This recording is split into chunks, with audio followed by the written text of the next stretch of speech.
Hello, in front of me I've got NFL 26. In this video I'll show you how to manage franchise interface.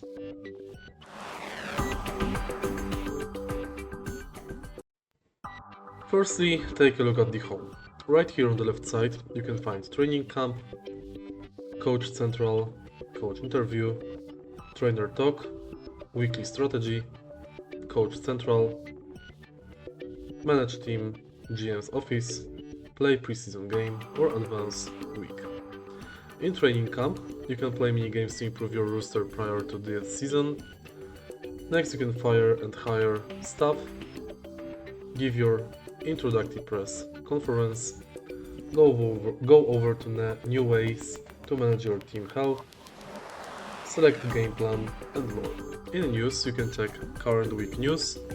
In league, you can find NFL standings, schedule, stats and awards, league transactions and league history, and in options, you can manage franchise settings, user teams, you can demand release or retire. If you find this video helpful, please leave a like, comment and subscribe.